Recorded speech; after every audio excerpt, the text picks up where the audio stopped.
cosas que se hace necesario conocer son los ángulos en posición estándar. Deben manejar esto para poder realizar los ejercicios. Entonces, ¿qué es un ángulo en posición estándar? Es aquel que tiene su vértice en el origen del sistema de coordenadas y que siempre inicia en el eje de las X positivo. Recordemos, esto es un sistema de coordenadas donde las X positivos están de este lado, las Y positivas están ubicadas de este lado, las X negativas de este lado y las Y negativas de este lado. Entonces, este eje de coordenadas lo vamos a dividir en 4 cuadrantes. Este sería nuestro primer cuadrante, este sería nuestro segundo cuadrante, nuestro tercer cuadrante y nuestro cuarto cuadrante. En cada cuadrante se van a ir formando ángulos y va a depender de lo siguiente. Desde el eje X positivo hacia el eje Y positivo se va a formar un ángulo de 90 grados, que es lo que observamos aquí. Desde el eje X hasta el eje X negativo, entonces se va a formar un ángulo de 180 grados. Y así sucesivamente para el siguiente se va a formar ángulo de 270 grados. Y cuando ya demos por terminada la revolución, ¿verdad? Ese se va a formar ángulos de 360 grados. Entonces, si nos piden graficar un ángulo de 60 grados, imaginemos que nos dicen que grafiquemos un vector que forma un ángulo de 60 grados, entonces más o menos nosotros partiendo desde el eje X, más o menos el ángulo de 60 grados estará ubicado en esta zona, sabiendo que si continuamos aquí se forma ángulo de 90 grados. Si por ejemplo nos piden un ángulo de 140 grados, entonces vuelvo a partir, ¿verdad? Desde el eje de X positivo, parto, aquí llego a 90 y más o menos en esta zona, discúlpenme allí la línea, más o menos en esta zona estaría yo ubicando el ángulo de 140 grados. Si lo ubico más acá, pues van a ser ángulos mayores hasta llegar a 180 grados. Si me pidieran, por ejemplo, un ángulo de 190 grados, entonces yo sé que partiendo desde aquí, aquí llego a 180 y un poquito más me dará, vamos a colocarle aquí, me dará un ángulo de 190 grados. Y si me pidieran un ángulo de 360 grados, entonces yo partiendo desde aquí, doy el giro de la revolución y más o menos en esta zona pues yo estaría encontrando el ángulo de 360 grados.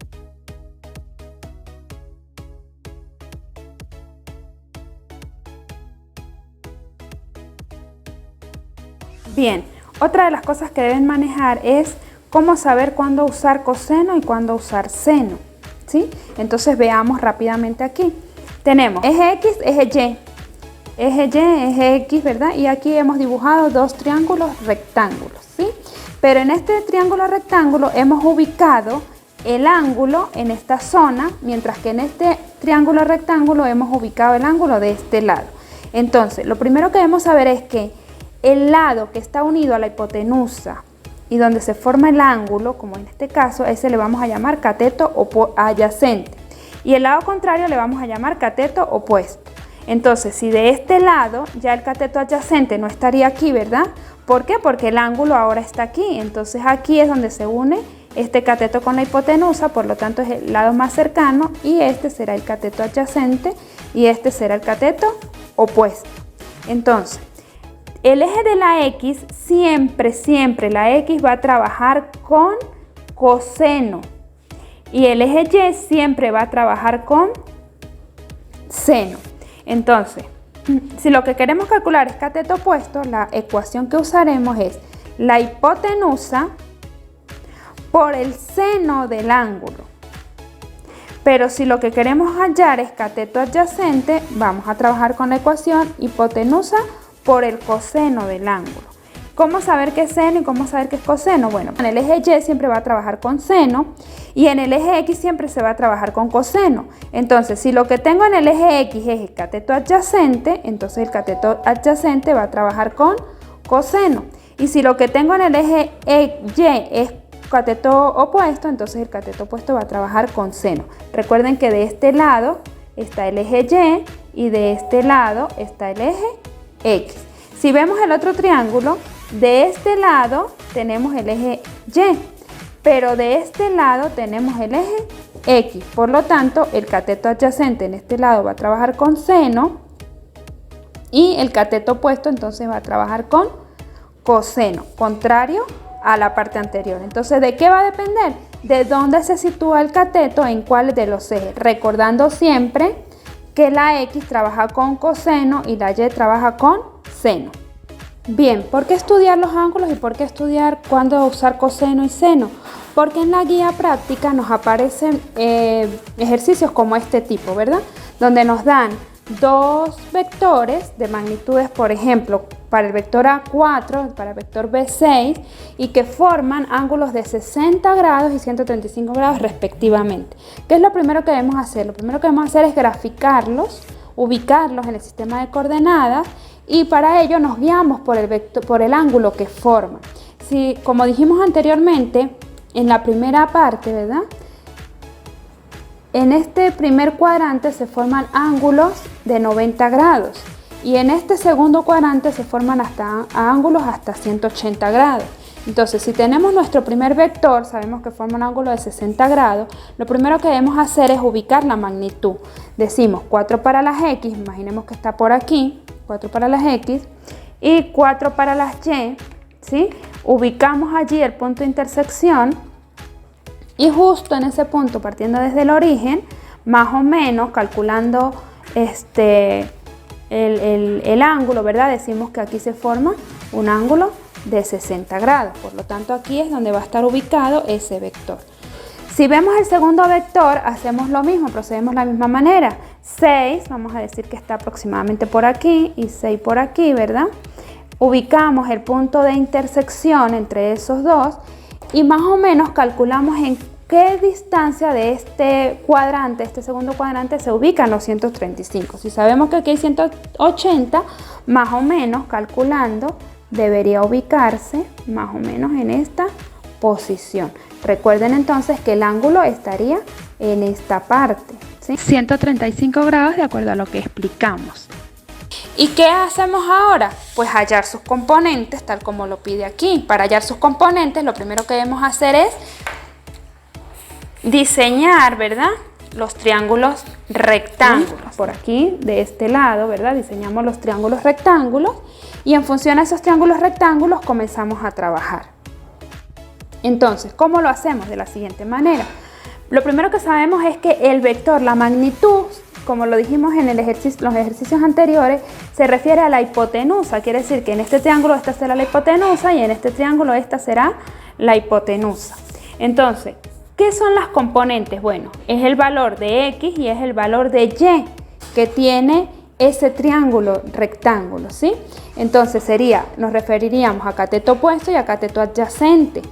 En este caso, si el ángulo está ubicado aquí, este que está aquí sería el cateto adyacente porque es el lado más cercano al ángulo, ¿sí? Y este entonces sería nuestro cateto opuesto.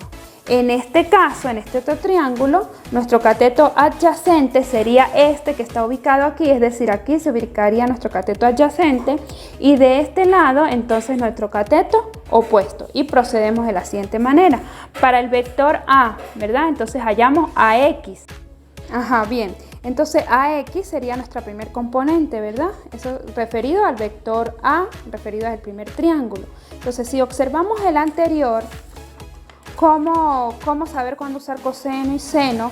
Si observamos este triángulo, el cateto adyacente aquí se ubica en la X, lo que quiere decir que nosotros estaríamos usando esta ecuación. Cateto adyacente es igual a la hipotenusa por el coseno del ángulo, porque recordemos que X siempre trabaja con coseno y Y siempre trabaja con seno. Entonces volvemos al ejercicio, ¿verdad? Entonces estaríamos trabajando a X es igual a la hipotenusa por el coseno del ángulo, ¿sí?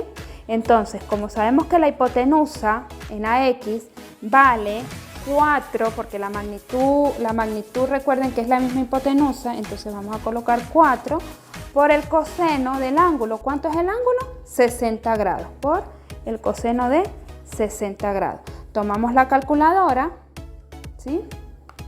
Y procedemos. 4 por coseno de 60 grados. Y eso es igual a 2. Entonces aquí AX, nuestro componente AX, es igual a 2. De la misma forma procedemos para calcular AY, que sería nuestra otra componente. AY, ya sabemos que Y trabaja con seno, entonces sería hipotenusa por el seno del ángulo.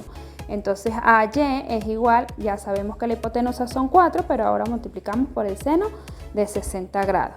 Volvemos a proceder con la calculadora, pero ahora usando seno, colocamos 4 por seno de 60 grados es igual a 3,4, 3,46. Entonces redondeamos 3,5.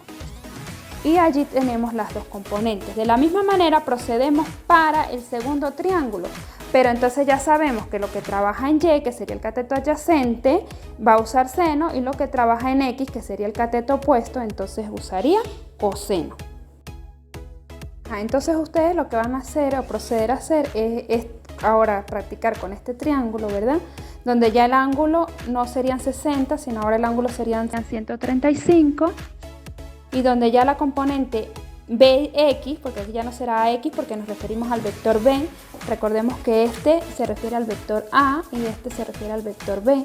Entonces ya aquí cambiaría BX. Ya aquí para BX ya no sería coseno, sino ya usaríamos seno, porque recuerde que la componente X trabaja con, el eje X trabaja con seno, y el cateto opuesto aquí se ubica en la X y el cateto adyacente aquí se ubica en la Y. Entonces practicarían ustedes lo mismo. Bueno, cualquier duda, preguntemos.